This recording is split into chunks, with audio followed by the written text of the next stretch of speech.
How's everybody doing? Thanks for coming out. We're excited to be the first to get up here and announce the start of the Tax Cuts Tour. We're doing this media presser here this morning, Oklahoma City, and we're going to be moving down the road to Tulsa, across the state of Missouri, through Kentucky to Virginia, all the way to the steps of the IRS building.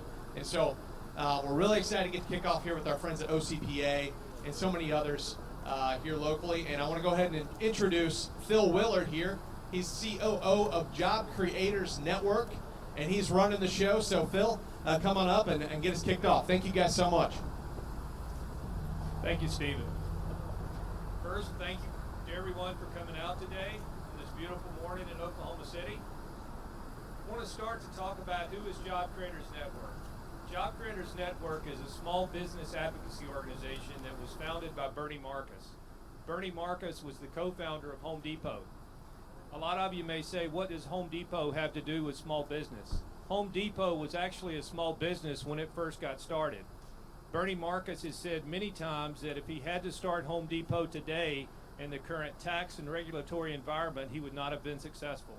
So therefore, in 2012, he formed the Job Creators Network. We're the megaphone voice of small business in Washington, D.C. Small business is a community of 29 million small business owners across the United States. They employ about 56 million people. That's 85 million people in the United States that's dependent on small business. Small business, definitely too big to fail. Currently in the United States, 2/3 of all jobs that are created by small businesses. The problem, there are a lot of high taxes that small business owners face due to the tax pass-through. We have small businesses that could be paying as high as 40%. That's a higher tax rate than companies like the Home Depot, Google, or Facebook are paying. That is hindering the small businesses from taking and expanding. The solution is the Trump administration has proposed a 15% flat tax pass-through. Job Creators Network is definitely in support of that.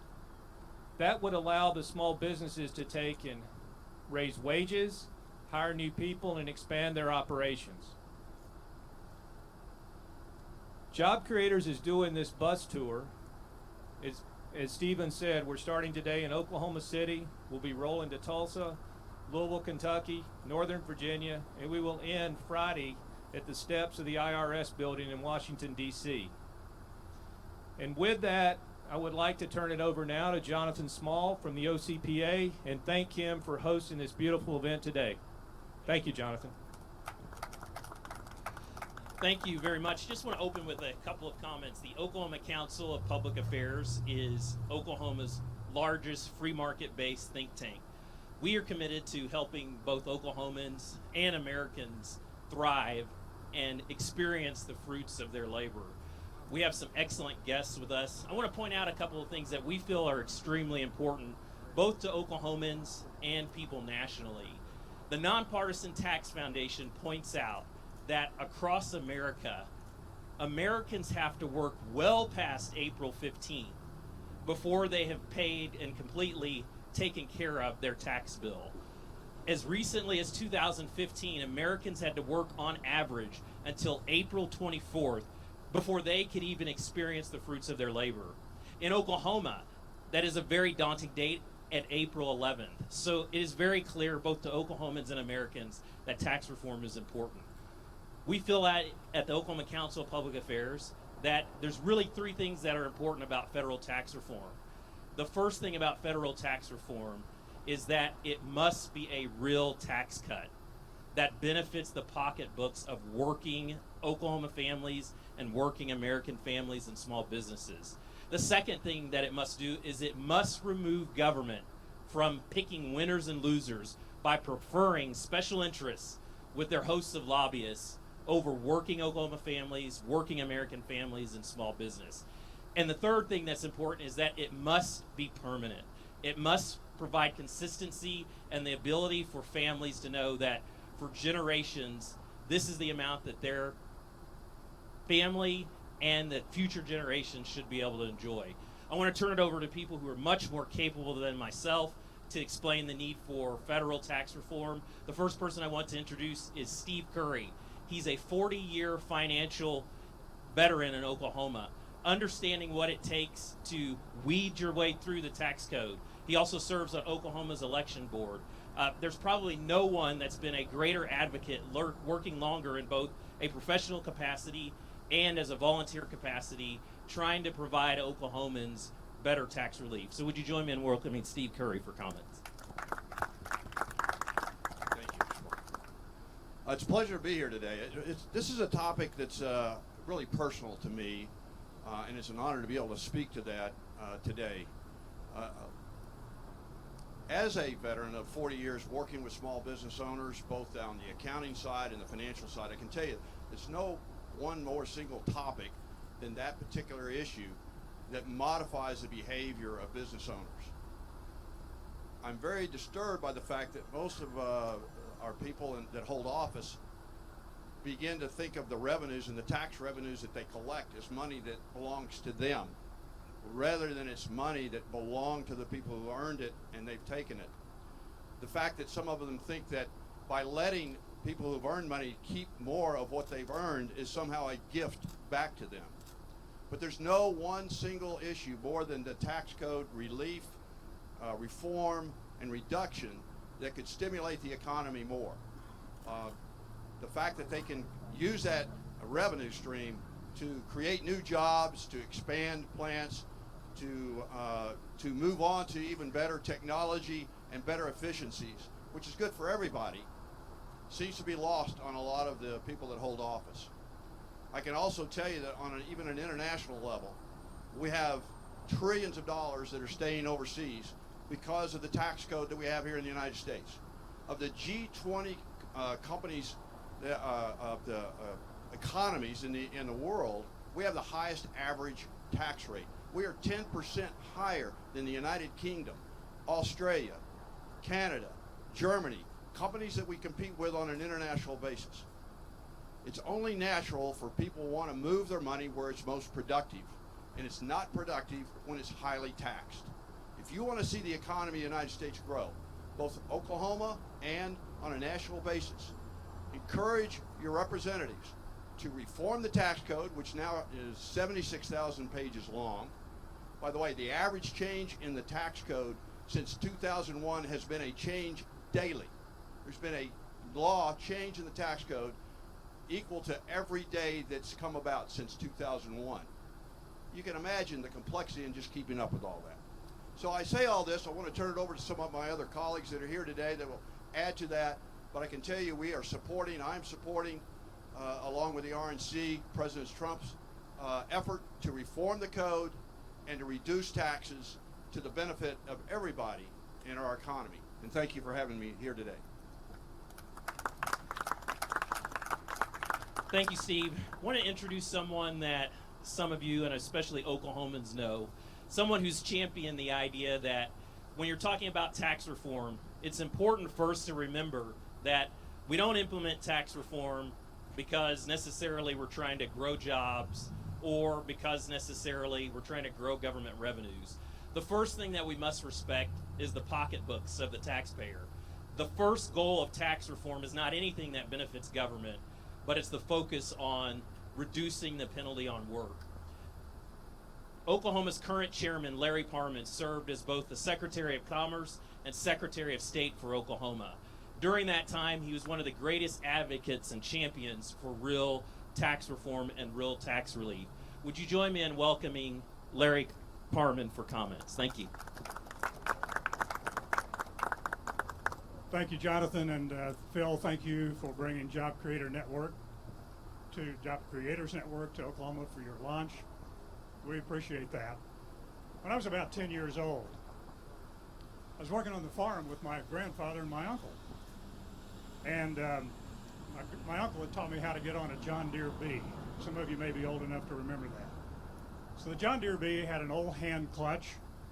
And after a few episodes on the tractor, my grandfather took my uncle aside and said, "We need to put the governor back on that tractor. That boy's going to kill himself." So they put the governor back on the tractor. Now, in the context of this conversation, most of the time when we hear the term governor, we think about the executive leader of a state. In the context of farm equipment and other machinery, a governor can mean a device that modulates speed. So what I would suggest to you is that over the past number of years, we've had an administration and leaders who have put governors on our economic growth. Whether it's in the form of the high tax rates that you've heard many of the people talk about before, whether it's in the form of regulation, the point is simply this, that we are no longer playing on a level playing field, a competitive playing field, and that has suppressed job growth, it's suppressed wage growth and income growth. It's probably encouraged the fact that we have over 90 million people out of our workforce today, and we have, it seems, a larger number of people signing up for government dole than employment roll. So my suggestion is simply this. It's imperative that if we want to avoid the anemic job growth that we've had of 1.8% over the past 8 years, if we truly want to unleash the animals of economic growth in this country and put people back to work and incentivize work as opposed to dependency, it's important that we address not only regulatory reform, but more importantly, tax reform. In terms of identity, we hear the term identity politics all the time. Well, what I would suggest is the people that need some identity focused on them are the job creators in this country. We are the people that make the engine of this free enterprise system work. And so what I would say to all the people in Washington, D.C., and even people in our own state legislature, let's focus on job growth as well as some other efficiencies in government. It's very, very important. I think what you'll see as a result of that is you'll see an explosion in our economy. You'll see businesses that choose to take of those 50 million employed, more of that money, add to those employment roles. We hear a lot about workforce skill deficiency. You'll see small businesses training people, not just insuring people, but training people for the challenges of today's workforce and today's international-based economy. So in closing, I would simply say thank you to the Job Creators Network. Thank you for all of you in attendance today. We wish you a successful launch. And again, let's focus on job creation in this country. It'll benefit every single one of us. Thank you. Thank you, Larry, for reminding us that if we truly care about the most vulnerable, then there's no other way to help the most vulnerable than to provide them job opportunities so that they're in a position to provide for the needs of their family.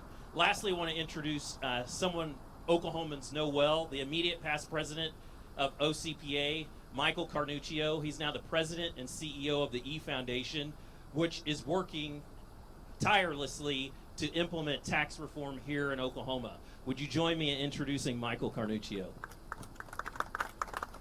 Thank you, Jonathan. Thank you all for the opportunity to be here this morning and to talk about something I think is very important, and that is what kind of communities do we want to have in our state and nation? When we look back over the history of this great country, how was this country built? It was built by people working together with their friends and neighbors, creating opportunity, being entrepreneurial, both in their employment capacity and creating products, goods, and services, but also in how they address challenges locally.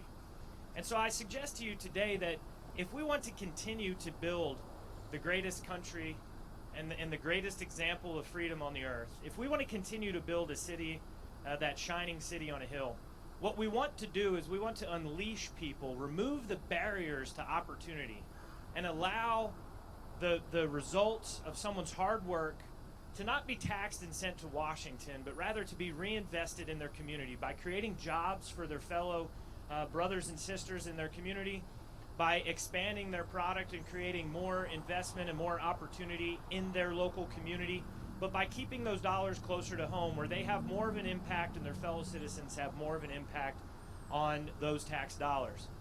Think about it this way. Economics 101, it's all about incentives. What do we want to incentivize? Do we want to incentivize more employment opportunities for people, or do we want to incentivize Northern Virginia continuing to grow and become the biggest real estate market in the country? Do we want to incentivize people being able to have resources they can contribute, maybe tithing to their local church or contribute to local charities to address issues in their community? Or do we want to incentivize bureaucracies to continue to grow and create more red tape that we all have to move through in the rest of our lives? What we should endeavor to do every single day is to create opportunity for our fellow man and woman and understand that earned success and human dignity should be the target of every policy. And I think a policy that removes the barriers to opportunity at the federal level and unleashes, I love that word that Chairman Parman used before, the word unleash. That's what we're doing here. We're unleashing entrepreneurs, we're unleashing people to create opportunity for their fellow citizens and grow and increase their impact in the community. And so thank you for this effort today. Thank you for bringing this through Oklahoma and allowing us to be part of this, because Oklahoma, we are a people of grit, that Oklahoma standard. We're not afraid to work hard.